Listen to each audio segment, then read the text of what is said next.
They may have thought that they were doing you a favor in preparing you to succeed in the world by trying to dial down your sensitivity, because society taught them that being sensitive was weak. But does that mean that sensitivity equals weakness? No, it does not. It only means that some people fear the idea of seeming sensitive because of a preconceived idea that it equates to weakness.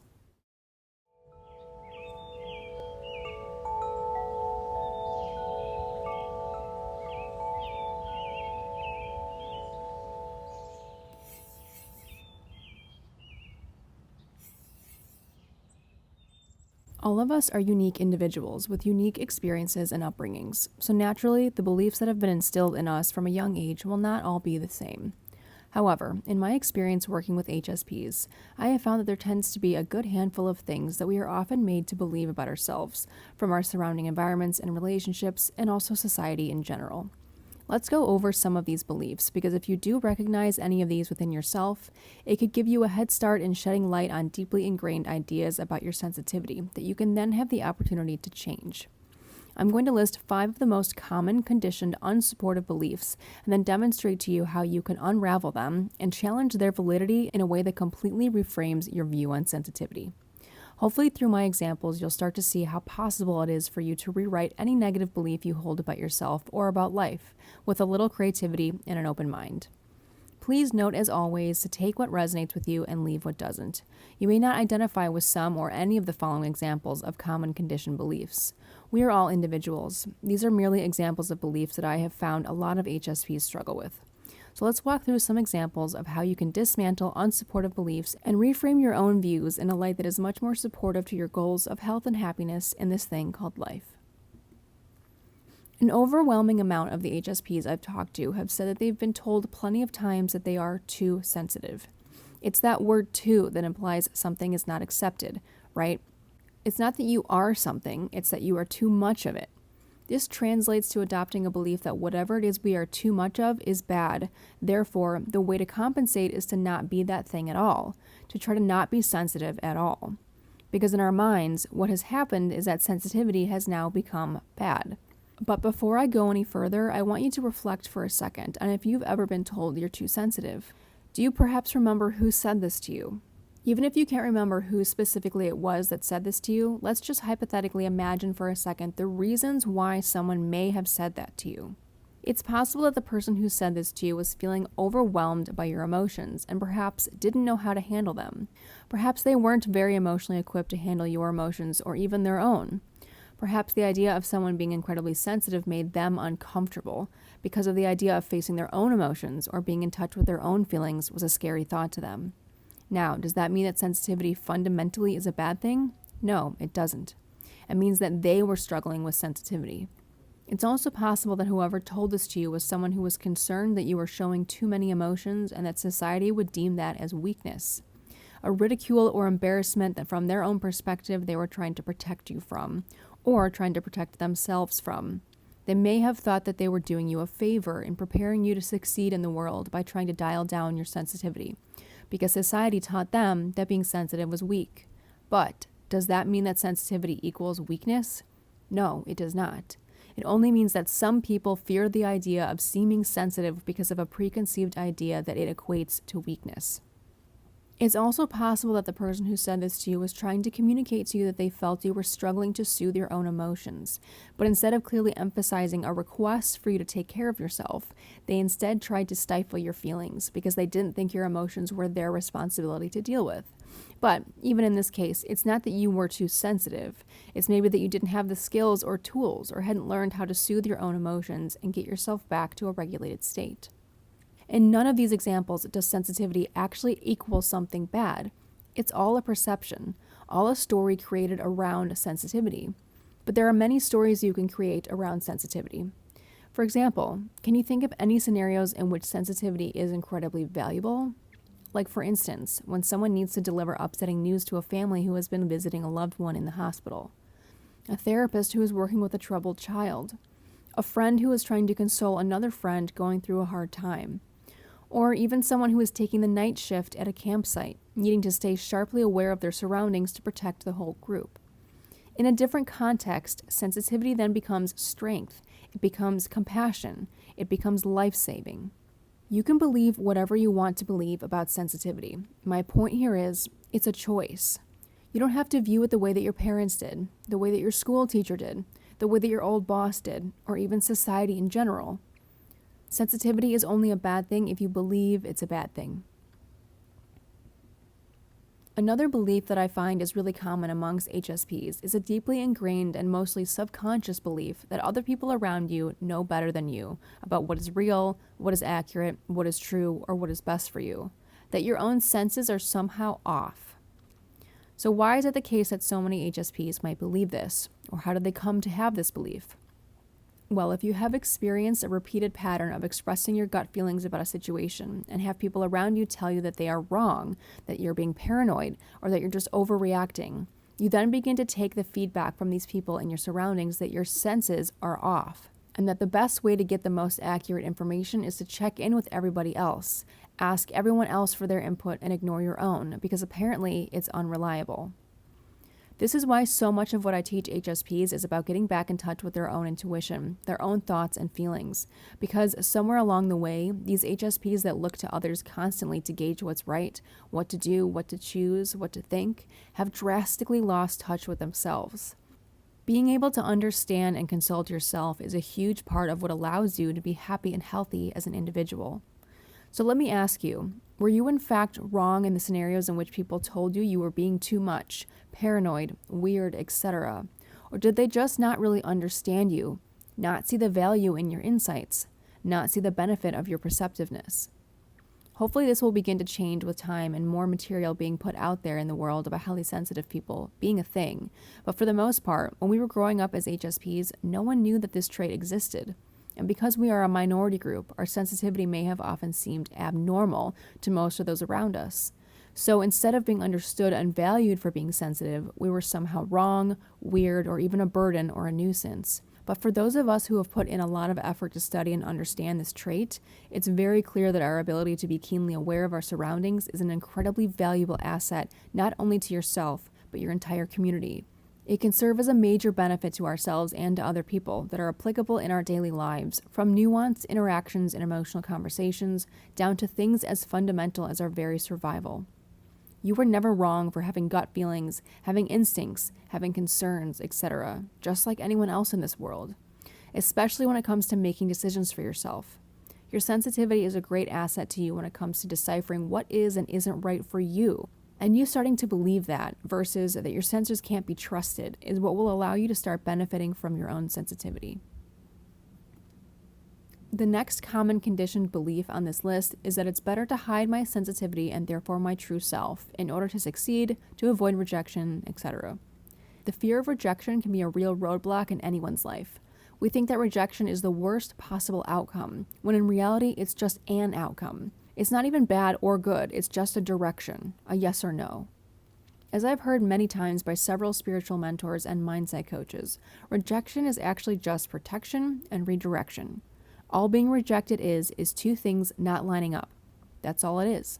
It isn't even necessarily personal, it's just a mismatch. It's just feedback that this particular situation doesn't work. These two particular people aren't suited for each other in a relationship at this time. This particular person and this particular job opportunity are not in alignment right now. That's all it is. But until you come to experience that rejection is a natural, expected, and actually beneficial part of life, it is something that can be feared so much that we do all that we can to avoid feeling rejected. And what better way to do that than to hide your true self? Because if you never put your true self forward, it can never be rejected. Because we've been conditioned to think that sensitivity is a weakness, or that sensitivity is bad, or that it has somehow led us astray, we try to abandon it, thinking my life would be better without this thing. Clearly, that's the feedback I'm getting from my surroundings. So we go into relationships and scenarios of all kinds, thinking if I could just suppress this part of myself, everything will be fine. But just as much as we are showing up in a fake way, we are also receiving fake acceptance, which doesn't really feel all that much better than real rejection. Being our authentic and truly sensitive selves is the best way to get what we want. Hiding your true self means you can never be fully rejected, right? But then hiding your true self also means you can never be fully accepted either. Because if you are hiding your sensitivity and someone or something fully accepts you how you are presenting yourself, then it's not full acceptance. Because you are not showing all of yourself, there are still parts of you that are not being accepted. Does that make sense? The best way to align with what we want out of life and attain it is by fully showing up as our true sensitive selves. If you want someone to truly love you for who you are, you have to be willing to show it to them, to show up as your true self. If you want to find your dream home, you tell the realtor exactly what would suit you, and that's how you're able to line up with it. If you hold back and tell the realtor some skewed version instead, you won't get what you want.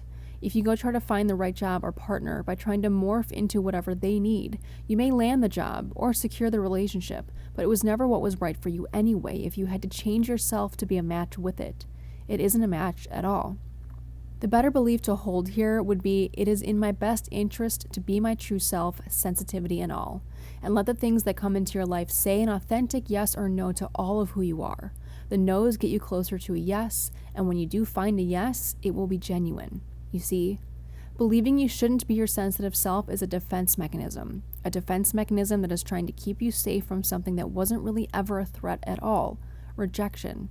And rejection is a natural, expected, and beneficial part of life. This is another big one that a lot of HSPs struggle with.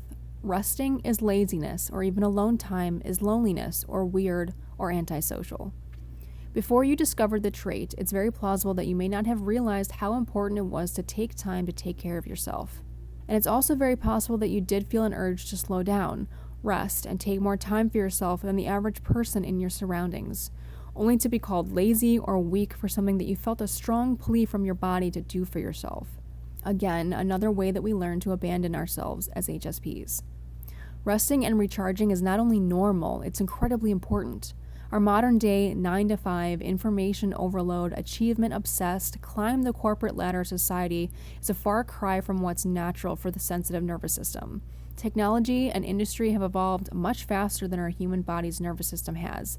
This modern day world has instilled this belief in all of us that resting, taking time off, and moving slowly are somehow bad, the opposite of success, a waste of time, etc., when that couldn't be farther from the truth. Most businessmen and women working 50, 60, 70, 80-hour weeks will tell you that after years of doing this, that even though they've reached financial success, their relationships are failing and physically they are burnt out. We have been fed a lie that resting is the opposite of productivity. In fact, I could argue that resting is the most productive thing you can do, the most normal, natural thing you can do, and I can prove it to you in one sentence. Resting or recharging is our main source of fuel. Plain and simple. Eating, sleeping, breathing, without these forms of recharging, our human bodies would cease to exist and would deteriorate very quickly. Recharging our minds, bodies, and hearts is the most healthy and productive thing we can do for every area of our lives, because it quite literally is what allows us to live. It's what fuels everything we do. Resting is not laziness, nor a luxury. Alone time is not unacceptable or antisocial. Resting, alone time, self-care, recharging are all vital, healthy, normal, natural, and incredibly productive. This is the last conditioned belief that I want to talk about in this video, and it's no one will ever truly understand me, and boy is there a lot that I want to say on this one. This conditioned belief is typically born out of all of the previous experiences we've had and the culmination of all of the previous conditioned beliefs that I've mentioned, over and over again having that feedback that we are weird, different, or even wrong, and begin to just come to expect that no one will ever truly understand us. Which then somewhat becomes alleviated when we discover the HSP trait. We think and feel that finally a group of people that will understand me. But the problem becomes then that we go from expecting that no one will understand us to expecting that all highly sensitive people will understand us and that anyone who's not highly sensitive won't, which is still detrimental. While this is slightly better, it's still not ideal. Because while yes, it is more likely that another highly sensitive person will be able to find common ground with you and your experiences as an HSP, it does not automatically mean that every HSP will understand you, which is a reality that may feel disheartening. However, it's also possible that a non-HSP can find common ground with you too, which usually summons a bit of skepticism. Well, they are the most different from me, so it's likely they won't understand. And that feels like a safe assumption, right? And safety is all we're really after. Believing that no one else will ever truly understand us is our way of protecting ourselves from the pain of any continued disappointment from when we have tried to open up and share ourselves and it's a total miss with someone else. So there are a few important points that I want to make here about what the ideal belief is to have around understanding. Every human being has a need to feel understood, all of us, sensitive souls or not. That is a fundamental human need that we all share. So even that desire alone, that desire to feel understood, even if we don't understand each other, is common ground, is something that we share. If we continuously find ourselves in situations, environments, and relationships where we are not understood, it's possible that it's not that we are fundamentally hard to understand, but that the situations, environments, or relationships we are in are what's making it hard for us to feel fully seen and understood. Because sometimes, frankly, some people aren't trying to understand us. Seeing another person's perspective is a skill and value that some people have developed and others not so much. While it may be more probable that a highly sensitive person will have more in common with us and therefore see eye to eye more readily with us than non-HSPs, it's also possible for a non-HSP to understand you. Having an expectation or assumption that someone will or won't understand us adds an unnecessary challenge to any interaction. Assuming someone will understand you can be bad, right? Just as much as assuming someone won't understand you when they actually do can be bad as well, and result in pushing people away and creating barriers where there aren't any, or there's no need for any. And finally, the most difficult but also liberating truth of them all, as human beings, we cannot expect to ever fully be 100% understood by anybody. Not by our spouse, not by our best friends, not even by an identical twin, because that is just an unrealistic expectation. The only person in this world that has the potential to fully 100% understand you is you, and even that can be a tall ask sometimes. We don't even always understand our own thoughts, behaviors, and feelings. The most important relationship to focus this understanding energy or effort on is the one that you have with yourself. Work towards understanding and accepting yourself, and when you do, you'll find that you long for the understanding of other people less and less. Wanting to feel understood is the wanting to feel seen and validated in our experience, but you can do that for yourself very effectively, and it's a great place to start. So, look for people in environments that are supportive. Aim to be open to the idea that any person from any walk of life could find a way to understand you, and be okay with the idea that they might not. And in the times that you aren't fully understood, take a deep breath and tell yourself, I understand you, I see you, I validate you. It's okay and normal to not always be fully understood. Don't expect that anyone will or will not understand you. Don't look for validation outside of yourself. If you want your beliefs to be the most healthy as possible, they should look something like this. As a human being, it is expected that I will not always be 100% understood. The only person who could possibly truly understand me all of the time is me. I will focus my efforts on understanding and validating myself. The most important relationship I have in my life is with myself. It is possible for other people, HSP or not, to see eye to eye with me, for others to understand and relate to my emotional experiences, for others to have been through similar things to me and share common ground. So those are the main 5 conditioned beliefs that I've noticed a lot of highly sensitive people have had in common, that at some point have needed to be challenged and rewritten in order for them to be able to have fully healthy and happy lives. So now I'd like to invite you to think about what you may have been told and internalized about your own sensitivity. Did you have experiences that ingrained a belief in you that sensitivity was a weakness? Did you have experiences that made you feel as though you couldn't trust yourself, your own sense of the world around you, or your own feelings and nudges about what was right? That it was better to hide your true self, or that no one will ever really understand you just the way that you are, or anything else I haven't already mentioned. Then take some time to think about the kinds of things you want to believe, and rewrite any unsupportive beliefs into the supportive statements you want to hold as core beliefs instead. Remember, all we need is one case, one piece of evidence to shatter the belief that it isn't possible to be our true authentic selves and succeed in life as highly sensitive people.